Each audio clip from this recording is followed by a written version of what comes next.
desayunando, están descansando. No importa en qué segmento de la casa estén, no importa en qué lugar, si están en la habitación, si están en la cocina, si están en el living. Hoy es un programa que vamos a disfrutar juntos y tenemos mucha información. Información que habla de salud y además información que habla también un poco del bolsillo. Información que nos vincula con los alimentos, con el programa alimentario de PAMI y también, por supuesto, con los jubilados del IPS, ¿no? La mayoría de las veces hablamos de los jubilados de ANSES, pero hoy vamos a estar hablando del aumento de los jubilados que tienen la caja de la provincia de Buenos Aires. Pero vamos primero al área de los alimentos, ¿sí? Porque sabemos que se conocen los números de la inflación, que son números muy altos y que lo que más pega en los bolsillos de todos nosotros son los alimentos, es la canasta básica de alimentos. Por eso vamos a mencionar este programa alimentario de PAMI y vamos a diferenciarlo con la tarjeta alimentar. No es lo mismo. La tarjeta alimentar no corresponde a los jubilados y a los pensionados, pero este programa alimentario que es de PAMI se cobra a través de ANSES con un acuerdo, con un convenio que hicieron tanto PAMI como ANSES, pertenece a lo que se llamaba el viejo bolsón de alimentos. ¿Se acuerdan que antes de la pandemia hablábamos de los bolsones de alimentos que ustedes iban a retirar directamente en los centros de jubilados? Bueno, con la pandemia se bajaron las persianas de esos centros de jubilados, ya no pudo estar abierto, ya no pudieron hacer reuniones, ya ustedes no pudieron ir a retirar esos bolsones de alimentos y ese bolsón de alimentos desde el 2020 se transformó en dinero directamente, que se cobra a través de la cuenta de seguridad social que cobran jubilados y pensionados en ANSES.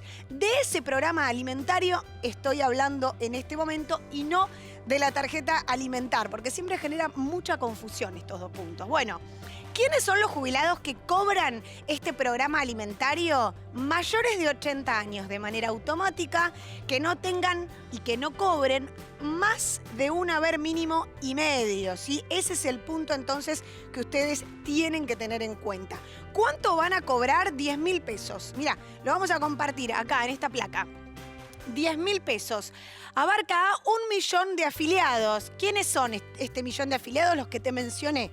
Mayores de 80 años que no cobren más de un haber mínimo y medio. Y es automático.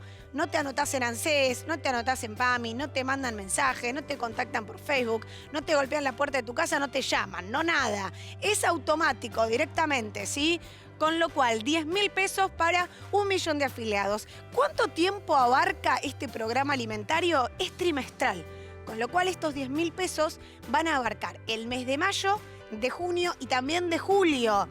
Y vos me estás diciendo, dale, 10.000 pesos en 3 meses, bueno, es el programa alimentario y es el número que ha comunicado PAMI para este monto, ¿no? Para esta ayuda para el bolsillo. Sí, claro, es un número bastante complicado, ¿no? Para lograr comprar durante 3 meses alimentos. Pero bueno, es el número que se da a conocer, es el que transmitimos, con lo cual no se enojen con nosotros. Nosotros transmitimos la información, nada más.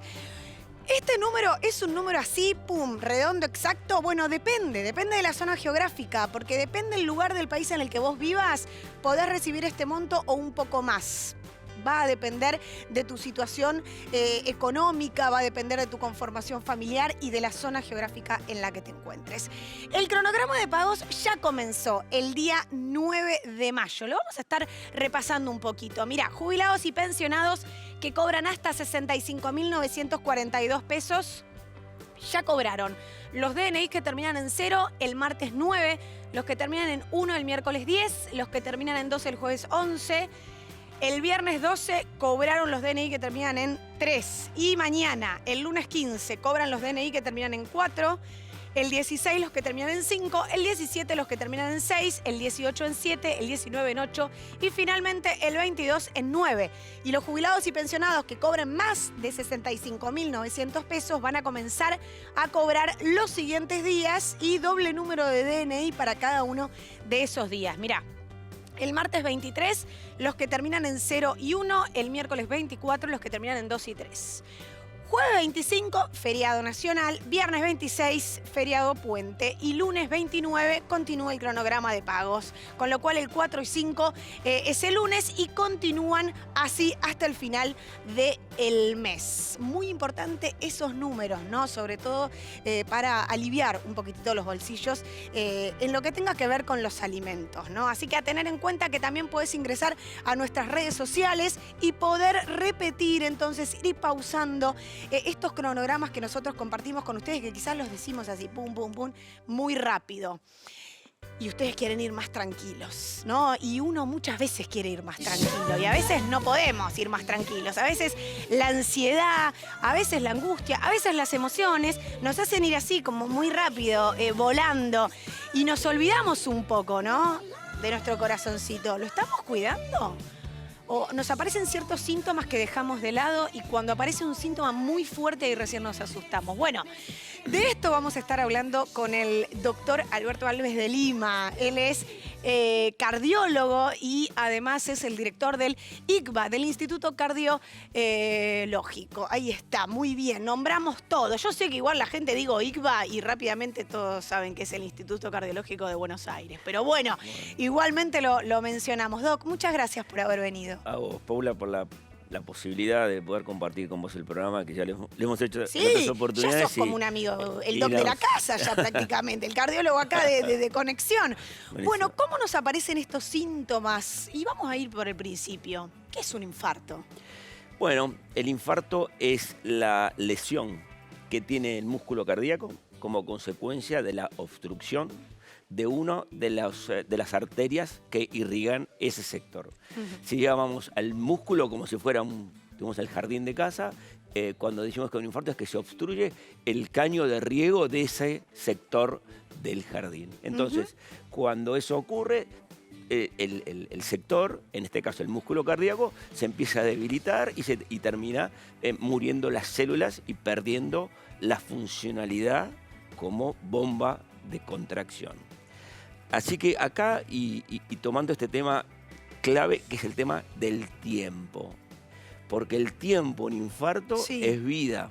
El tiempo en infarto es células salvadas. Por lo tanto, para que te des una idea, si vos agarrás a la persona con infarto y tenés la posibilidad de destapar ese caño, esa arteria, dentro de la primera hora, hay un gran número de personas que ni siquiera le queda secuela. Eso es lo que se llama, ese periodo de ventana tan clave, es de 1 hora para un infarto.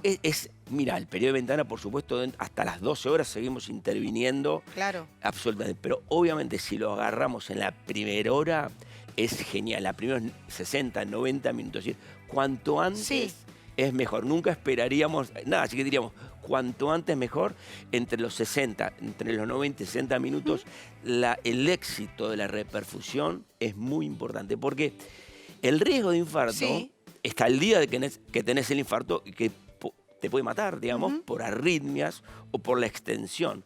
Pero aquellos que tienen la posibilidad o la suerte de superar o de sobrevivir la etapa, depende del daño que haya quedado. Cuanto más daño, más chance tenés después que se empiecen a generar otras complicaciones, como es las alteraciones en su función, que después termina siendo, expresándose en insuficiencia cardíaca, que es otro gran problema y que creo que muchos de la audiencia de tu programa probablemente pueda estar padeciendo, y es un hecho, es una consecuencia muy importante que complica mucho la vida de las personas y puede evitarse o puede reducirse si estamos alerta, si estamos con las antenas paradas y podemos accionar rápido el sistema de salud para que rápidamente nos puedan desobstruir. Claro, para que se actúe rápidamente allí. Tenemos un video, Doc, para que usted nos vaya relatando, a ver cómo se comporta nuestro corazón en ese momento, ¿no? En el momento del infarto, en el momento que estamos teniendo quizás esos primeros síntomas. A ver. Fíjate que bien, en este caso la imagen es lindísima, donde se ve el corazón, que es ese músculo, esa bomba propulsora, y todo ese mapa que vemos ahí como de ríos que tiene que ver con la circulación coronaria. que son las que llevan la sangre. Y ahora miramos la coronaria desde adentro, ¿no? Y si vos mirás acá sobre tu izquierda, una cosa que es amarilla, que es la placa de colesterol, que con los años se va agrandando y en un momento, por alguna circunstancia, se rompe. Podemos hablar de qué es lo que gatilla ese momento, del accidente de placa. Y una vez que se accidenta, el organismo interpreta una ruptura del vaso y enseguida lo trata de tapar. Y los que tenemos para tapar, como se hace cuando uno se lastima, piensa que hay una lastimadura y rápidamente manda lo que llaman las plaquetas y después eso desencadena todo el sistema de coagulación. Eso que vemos ahí tiene 3 milímetros, la arteria normal 4 milímetros. Imagínate con ese chichón, esa obstrucción, no queda ni 1 milímetro. Cualquier célula que se empiece a acumular ahí tapa enseguida eso. Lo que hablamos es desobstruir eso rápidamente. ¿Por qué se rompe eso? ¿Por qué ingresa el colesterol y tapa la arteria? Bueno, es central el tema de la aparición de colesterol en las arterias, que tiene que ver mucho con los factores de riesgo, ¿sí? El tener colesterol alto, el tener diabetes, la hipertensión, el fumar, el sedentarismo, son todos factores que favorecen esto que estamos viendo, a esa ¿no? formación. Esa Esos en años que estamos viendo, no es que esto ocurre... Pero con los chequeos uno lo va viendo, ¿no? Te van diciendo, ¿está engrosada la pared? Yo con los chequeos haría una salvedad, diría. Primero, porque tenemos que hablar mucho del uso racional de los recursos en cuanto a los chequeos. Digamos, da mucha impresión, perdón, la imagen porque se va poniendo como negro parte del corazón, ¿no? Bueno, porque es la zona donde esa arteria que se tapó estaba irrigando. Es como esa zona del jardín que dejó de tener hidratación, en este caso dejó de tener sangre, y que empieza obviamente a dañarse, a morirse las células y perder la función contráctil del corazón, que es lo más importante que tiene. Hablábamos de esos factores de riesgo que pueden generar, ¿no?, un exceso de colesterol. Pero de los chequeos, estábamos un poquito... Pero no todos los estudios entonces te pueden mostrar esto. Yo creo que todos debemos saber en algún momento de nuestra vida, lo antes posible, cuál es nuestro nivel de presión, nuestro nivel de colesterol. Y a partir de ahí tiene que ver con el comportamiento. Porque los chequeos tienen su rol, pero en general pueden producir una falsa sensación de seguridad. Porque el chequeo te da la foto de hoy para atrás, del día para atrás, pero no te anticipa para adelante. De hecho, para tener un chequeo con prueba de esfuerzo que dé anormal, tenés que tener una obstrucción alrededor del 80%. Pero entonces esos chequeos que uno se hace como aptos físicos, por ejemplo, la ergonometría, la prueba de fuerza, ¿no?, el chequeo cardiológico, ese chequeo que a nosotros nos dice, bueno, ¿estás apto o no estás apto para hacer un deporte, para ir al gimnasio? ¿Ese chequeo podría detectarlo o no? Ese chequeo podría detectarlo, pero también podría no detectarlo. Es decir, no nos tiene que dar... Es bueno el chequeo, sobre todo diría que hay circunstancias muy importantes. Si vos vas a hacer una actividad física diferente a tu vida normal, o tenés algún síntoma, obviamente tenés que hacerlo. Claro. Ahora, lo trascendente es el comportamiento, que tiene que ver con 3 patas fundamentales, que es no fumar, comer en base a frutas y verduras, legumbres, poca carne roja y ejercitar. Y que son con estas 3 cosas que está a nuestro alcance. Porque nosotros tratamos de hacer cosas sofisticadas, chequeos, controles. Hay cosas que están en tus manos. Tomemos la responsabilidad de controlarnos. Es muy sencillo, es 3 patas. No fumar, comer en base a frutas, verduras, legumbres, poca carne roja y ejercitar. Y cuando decimos ejercitar... ¿Y la pata hereditaria? En la pata hereditaria, por supuesto, que es un factor de riesgo de los no controlables. Dos factores de riesgo no controlables, lo hereditario y la edad. O sea, que dentro de nuestra familia, ¿qué tendríamos que tener en cuenta si lo heredamos, digamos? Si tenemos antecedentes cardiológicos familiares. Exactamente. Tenemos que preguntarle a mamá o a papá si papá tuvo infarto o muerte súbita antes de los 55 años y mamá muerte súbita antes de los 65 años, la descendencia tiene un riesgo genético aumentado. También, obviamente, si es por ahí un poco más, o son los tíos, en fin, Pero ahí ir para ser controlándose. terminante, decía, mira, es papá o mamá en esta circunstancia. Ahí podemos tener una carga hereditaria Tenemos genética. ahí una carga La hereditaria. tenemos. Ahora, eso no necesariamente, Sí. ahora se sabe mucho de lo que es la genética y lo que es la epigenética, que es la expresión final de los genes. Está en nosotros controlarlo, porque el hecho de que tengas carga genética no te asegura. Lo que te va a asegurar el pronóstico, el futuro, es el comportamiento. Entonces, de vuelta a estos tres elementos centrales. Sí. Porque el no fumar, esto de la comida saludable, sacar las harinas blancas, sacar los azúcares. Y después ejercitar. Y cuando hablamos de ejercitar, Sí. che, ¿qué es ejercitar? No, quiero ir al gimnasio. No, pará. 40 minutos por día, de piso, ¿no? No menos de 40 minutos por día, no menos de 4 veces por semana. Sí. A un ritmo que vos transpiras un poco o percibís algo de esfuerzo. No es correr ni tampoco ver vidrieras. En fin, es decir, eso como pauta general. Como base, eso es para la prevención. Ahora, ¿a qué tenemos que estar atentos? ¿Cuáles son los síntomas que nos van a estar alertando que estamos teniendo en ese momento un infarto? Vamos a compartir algunas placas y el Genial. doc nos va a ir explicando entonces cada uno de estos. A ver, Bueno, esto dolor es muy de tipo opresivo. Totalmente, es un dolor realmente como si hay un peso. Algunos lo describen como una pata de Una elefante. pata de elefante. Lo he escuchado varias veces Sí. de muchos pacientes que lo han comentado. Realmente opresivo, es medio transfixiante, se va hacia la espalda, se va hacia el cuello, sobre todo hasta el maxilar inferior, que es la parte de abajo de la boca, que se va al cuello, los hombros, la espalda.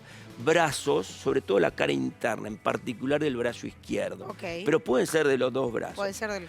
Pero en particular del brazo izquierdo. La característica opresiva es bastante característica y se suele asociar a transpiración.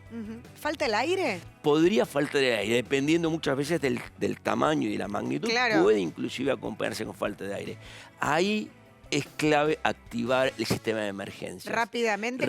Con esos síntomas. Tenemos estos también. Puede tener náuseas, vómitos, falta de aire o transpiración fría. En general aparece con esfuerzo, pero puede aparecer también en reposo. Bueno, justamente cuando aparece en reposo es que estamos en un problema. Porque cuando aparece en esfuerzo y después vos parás y se va, significa que el cuadro de sufrimiento muscular por lo menos ha cedido, lo que no significa que no haya que ir a consultar a la emergencia en manera urgente. Pero sí es el punto. Cuando vos tenés el dolor en reposo, ya no hay nada más que pueda disminuir. Ahí está complicado. Ahí está complicado. Está muy complicado. ¿Y varones y mujeres tienen los mismos síntomas? Mira, hay una mirada, creo que también vinculada a los géneros, ¿no? Que fue descrito en el hombre. Por eso a la mujer se le dice que tiene dolor atípico. Hoy estaríamos como en un lugar, seríamos como en una situación incómoda tener que ser semejante comparación de ser atípico, porque la descripción fue hecha sobre los hombres. Las mujeres tienen dolor, lo tienen opresivo, suele tener una característica más hacia epigastrio, pero en líneas generales tiene una característica similar. Ahora bien, es trascendente. Hay mayor retraso en la consulta de las mujeres que en los hombres, porque bueno, en general, sobre todo más antes que ahora, pero esta cosa de siempre ayudar y siempre estar conteniendo, posterga. Porque tiene más controles la mujer. No, justamente porque no lo percibe como que el infarto se percibe más como un problema del hombre. Y la mortalidad del infarto en la mujer es exactamente igual a la del hombre. Lo que pasa es que se retrasó un poquito porque el periodo de fertilidad, el periodo menstrual, protege. Entonces, la menopausia puede ser un... Claro, es donde empieza a aumentar el riesgo. Estar en la etapa de la menopausia aumenta el riesgo. Aumenta el riesgo. Infarto. Como que con respecto al hombre, el hombre lo tiene todo un poquito antes. Ahora, cuando lo tiene la mujer, el riesgo, la mortalidad es exactamente igual. Así que no es exclusivamente un problema de hombres o de mujeres. Doc, ahora, el músculo del corazón, el músculo cardíaco, ¿se puede contracturar? ¿Una persona puede tener un dolor por contractura del corazón y no porque esté sufriendo un infarto? Yo diría que si tratamos de homologarlo a un músculo que tenés un calambre, diría que no. No, porque tiene una característica, el músculo miocárdico, que le permite latir 70 veces por minuto. Es más flexible, digamos. Tiene una constitución y una forma de... Ahora, cuando entra un estado de agotamiento, puede entrar en un estado de sufrimiento, ¿no? Sobre todo cuando está sobreexigido, bueno, puede sufrir. Ahora, por el hecho de esto de un calambre sobre el músculo, no haría esa a no dejar pasar ese dolor, entonces. No pensar que por ahí es una opresión de pecho y no tiene nada que ver con lo cardíaco. No, siempre. A estar atento siempre. La duda creo que debe resolverse siempre en la consulta. Perfecto. Siempre. Tampoco es cuestión de atestar. No, bueno. Pero estar atentos, con estas obviamente. características, Claro. y sobre todo aquellos con factores de riesgo. Y vos bien comentabas, Paula, decir, aquellos que tienen antecedentes familiares, papá, mamá, También. hermanos con antecedentes. Los que están polimedicados, mucho adulto mayor tiene mucha medicación de base. ¿Esto puede afectar el corazón? Hoy comentábamos, Paula, al principio, el rol. Yo diría lo siguiente. La medicación tiene un sentido, entonces hay un racional para ese tratamiento. Obviamente, los remedios pueden tener efectos colaterales, pueden afectar el sodio, el potasio, pueden afectar los niveles de colesterol, pero de todas maneras, en general, si están supervisados y son apropiados por un determinado problema... La clave bueno, es el control médico, es el obviamente, control y cómo están administrando la medicación. Se nos pasó muy rápido la entrevista de hoy, pero no me quiero ir sin consultarle al doc algo que se estuvo hablando mucho durante los últimos días. En otra oportunidad lo vamos a ir profundizando, pero se está hablando con mucha liviandad de la muerte súbita, ¿no? Muchas situaciones que se han dado y que han trascendido, y no todo es muerte súbita, ¿no es cierto? ¿Cómo se caracteriza para un cardiólogo esa situación? ¿Se toman en cuenta los factores de riesgo? ¿Qué pasa con la edad?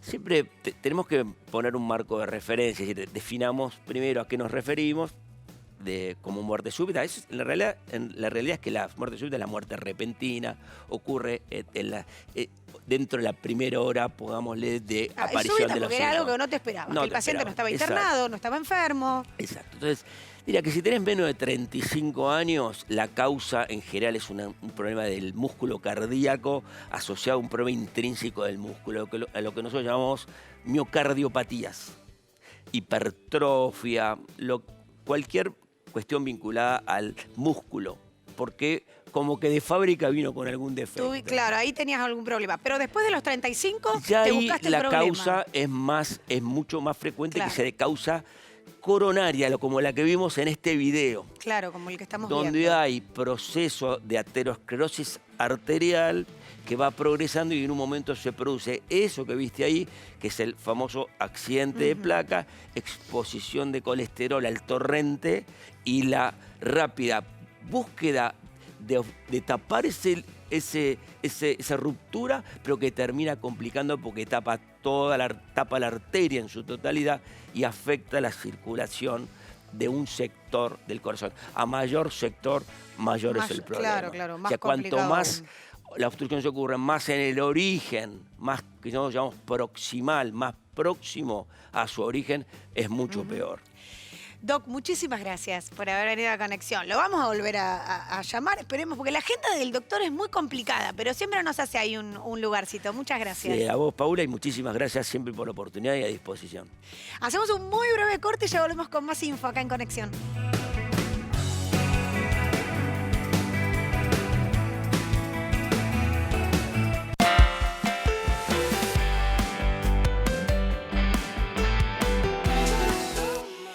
Dijimos que el IPS, que es la caja, claro, de los jubilados de la provincia de Buenos Aires, otorgó un aumento del 30% retroactivo al mes de marzo. ¿Cómo queda entonces la mínima con este 30% del retroactivo al mes de marzo? Mirá, vamos a la siguiente placa y les vamos a mostrar entonces cómo pasan de esos 36.000 pesos a 46.800 pesos. Así queda entonces el haber mínimo, 46.800 pesos retroactivo al mes de marzo, con lo cual esto de base más el retroactivo a marzo. El aumento interanual fue del 142.4%. Ahí está el aumento entonces del IPS de la Caja de la Provincia de Buenos Aires para los jubilados y los pensionados, que son aproximadamente 350.000 que cobran a través de esta caja. Sí, lo anunciaron durante los últimos días y ya se hace entonces efectivo en el cronograma de pago de los próximos días. Saben que nos pueden seguir en las redes, con lo cual